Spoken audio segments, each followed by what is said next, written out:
chapter 4, which is alkanes and cycloalkanes. And if we have time, we'll do polymers and then organic synthesis. I know that the academic integrity part, let me talk about that. So this is expected, like because it's an online class, that doesn't mean you can just take the assignments and pay somebody to do them and just turn it in. That's not going that's not going to benefit you at all, because if you take part one and you got to take part two, I've seen this happen. I've taught this class for 6 years, I think, and I've seen it happen so many times. Students will be busting this class out, just getting 100 on everything. Or come to find out, somebody else may have been doing the work, or somebody else may have been, helping. But then when they got to part two, it was like I would ask a basic question about electrons and orbitals, and they couldn't answer it. And that let me know that the scores didn't correlate with learning. The scores just correlated with, just like everybody's been conditioned. Oh, just get 100. I just need an A. No, what you need to do is learn the material, because it's not the last time you're gonna see it. If you're taking the MCAT, if you're taking the DAT, if you're taking the PCAT, any of those standardized exams that you're gonna have to take for professional school, the GRE, if you're going to graduate school, you're gonna see this stuff again. And so it's not about completing it and getting the highest score and not knowing it, or letting somebody else do it and just turning it in just to get the points. It's really about trying to learn this stuff, because you're going to need it, especially if you get to part two. Because part two is nothing more than part one is like the Lego blocks that part two builds on. So it's going to be up to you. And I shouldn't have to stress that, but I know the climate and the culture we live in, and everybody's trying to, and this is not pertaining directly to anybody that I'm speaking to now, but I just know that it's a finesse type culture, and I just got to be real about that. But that finesse is not going to get you anywhere, because once that happens and you get in a jam in the next class, you're going to be sitting there looking like I'm speaking Chinese, because I teach part two, and I've seen something out of the students who come through the summer and kill it and bust their tails and work. When they get to part two, it's much easier. So just take that into consideration. Also, I have to bring up the ADA, Americans with Disabilities Act. You can talk to Ms. Lund if you have any type of, excuse me, any type of disability, be it a learning disability, a physical disability, it doesn't matter.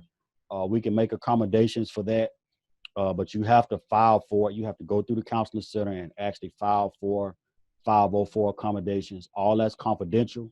If you do file for it, I'll get a letter from Ms. Lund. It'll be in total confidence.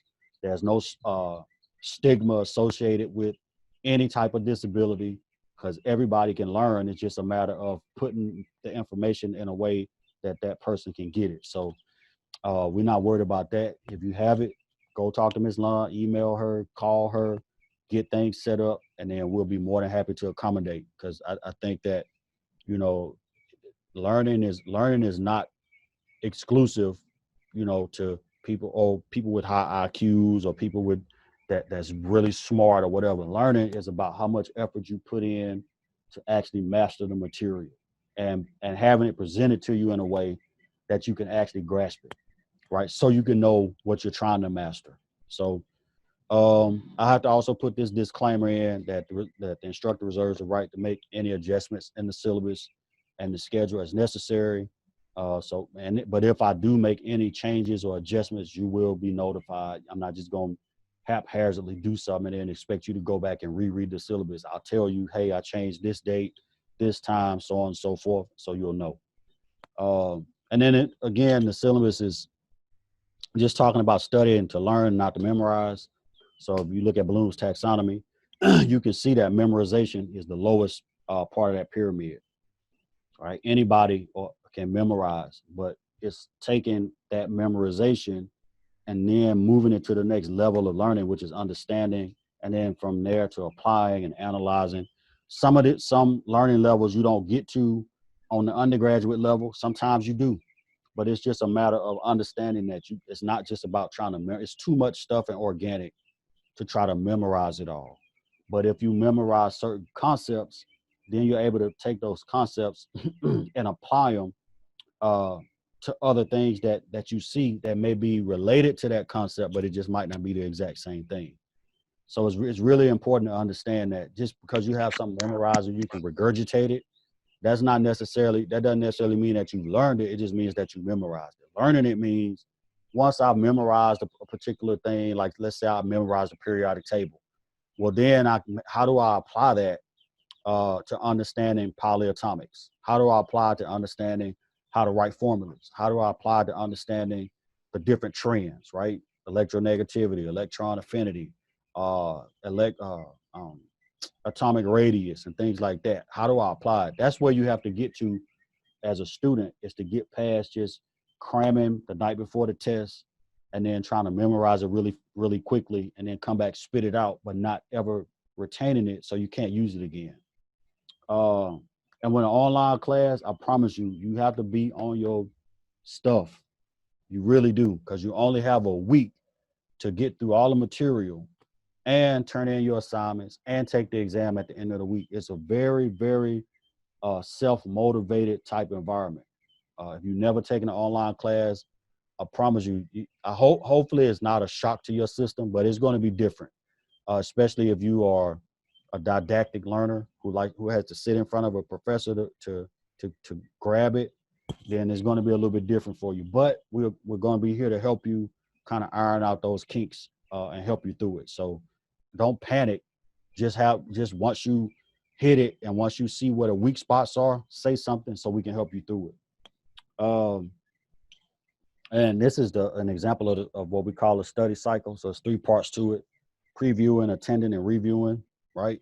Preview means that you look over your stuff before you come to class or before you start. Attending means you actually show up. And I promise you, you're going to have to do something every single day. Like you can't wait till Friday to start doing stuff. I promise you, because you're going to be so behind and you're not going to be able to catch up. It's like a roller coaster. Once you get up that little slow incline and you hit the decline, it's a wrap. So you're going to have to be on your stuff from day one. As soon as you open the module, you need to be working. And as soon as you finish the test, you need to be taking like a 5-minute breather, 10-minute breather, and then boom, opening the module for the next week and seeing what you have to do. You may not start on it Sunday night, but you definitely should open it and look and see where you're going for the next module. Because otherwise, I promise you, it's going to be very, very taxing if you just try to wait till Friday to do everything. That's not going to work. We already talked about netiquette and computer use and all that stuff. We already talked about having access to Blackboard and all the different things that goes along with that. So we don't have to talk about that. Your academic support services are going to change up a little bit. I think that TCAL is virtual now. I think the library, I think you'll still have access to the library. You're just going to have to use like a proxy server or something like that. And then, of course, we'll be here to help you if you have questions. And then student support services, all this stuff is still available to you, right? The counseling center, Veterans Affairs, the health clinic. I don't think anybody's going to need access to that because I don't know how is anybody on campus or no? All right, so you're not gonna necessarily need that, but there are some other links here like the technical assistance, help desk, and the IT if you need your domain name or password fixed or access to Blackboard or any email, anything like that, you'll go through IT. And I think that's really it for the syllabus. Yeah, I think that's it for the syllabus because as far as plagiarism is concerned, you don't have any papers to write or anything like that for this class. So unless you just copy in and paste in somebody's discussion answers, which I doubt that's going to happen.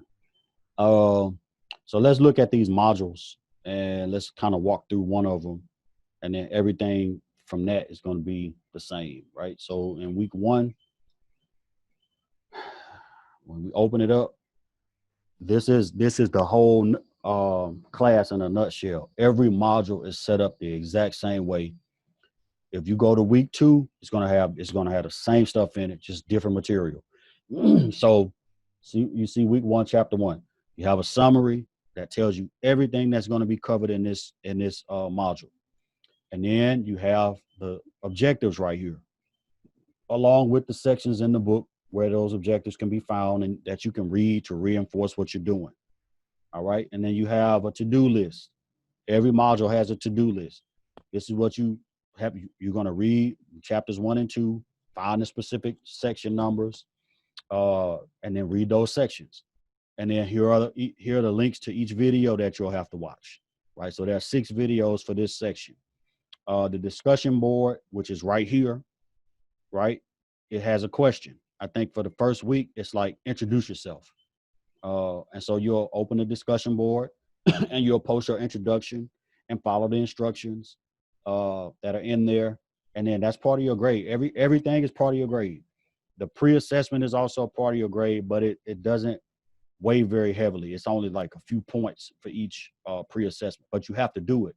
The pre-assessment is meant to be done before you start anything else. So the first thing you should do is open the pre-assessment and take it. Don't worry about failing it. Don't worry about if you get a bad score. Don't worry about that. Just take it to gauge the level of your knowledge for a particular section, right? So take it. Don't worry about the points. Everybody's always concerned about the points. Oh, it's going to come against me. It's going to bring my grade down. It will not bring your grade down. Take the pre-assessment first before you do anything else. And if you open it up, there's a little quiz right here. Boom, you just take it, and that's it, right? And so once you take the pre-assessment, then you can go back and start looking over the other materials. Again, there's another section telling you what to read. It's the same as the section up top. And then here are the questions right here for that section, right? And then the lectures, that's the same as your videos that you'll have to watch. It's the same links. So if you watch the videos already, you don't have to really worry about that. Where it says assignments in this first module, these are the assignments that you have to do, right? This is one assignment. When you open it up, it's a PDF. You can print it, or you can open it in your device and you can edit it that way. It doesn't matter. Some of you may not have printers, so feel free. If you got a device, iPad, if you got a laptop where you can annotate it and write on the screen, you can do that. It's fine. It doesn't matter. And then bonding and electronegativity, you click on that assignment. It's a PDF. It'll open, and then you can complete it. If it's a Word document, then feel free to type in or paste in pictures, however you want to do it. And you can turn everything in right here, right? So if you're not familiar with how to turn in assignments on Blackboard, just click there where it says submit assignments here. Both assignments are going to be submitted to the same link. Go to here where it says browse my computer after you save your stuff, wherever you save it. If you want to make a folder that says online assignments on your laptop or whatever, do that. Browse my computer, find what you want to turn in, and then click it. And then if you got 2 assignments to turn in, then you'll go back and hit browse my computer again, upload that file, and then hit submit. If you hit submit before you try to turn in the second assignment, then you're going to end up having to email me to reset it. So get everything uploaded before you turn your stuff in and then hit submit. And then the rubric is right here. So this is how it's going to be graded. You can open it up to make sure you didn't leave anything out. Submit it on time, correct structures, knowledge of trends on the periodic table. So all of those are items that are going to be assessed in that assignment. And every assignment is going to have a rubric attached to it. So you'll know exactly what I'm looking for. All right. Once you get to the assignments, and we'll go back out here to that says week 1.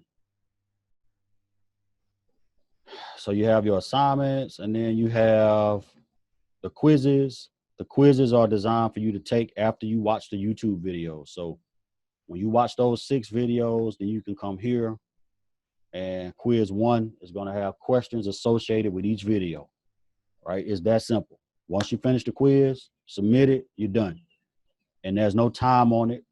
You can open it up on a Monday and then do a little bit as you go, however you want to do it. Doesn't matter. As long as everything is submitted by Sunday at 11:59 p.m., you're good to go. And then you want to take the post assessment, which is right here. It's just like the pre-assessment. Some of the questions are a little bit different. This does count a little bit more because by the time you get to here, you should have a little bit more knowledge than you had before you started. And then the tests and exams, when we have a test that's open notes, it's going to be in this folder right here, labeled tests and exams. Right. I So have a question. go ahead. The quizzes are one attempt, but you can save them and resume them. I think, let me go back and I can answer that. I think the quizzes have more. I think the quizzes have 2 attempts on them. Okay. But they are able to be resumed. Nothing is timed except for the exams. Okay. Yeah. So if you open a quiz and you see a question and you say, "Oh, I saw that in the 3rd video. Let me go back and rewatch that or rewind it to that section." You can do that. Nothing is intended to be punitive, right? Everything is intended to just help you to grasp the information. And I do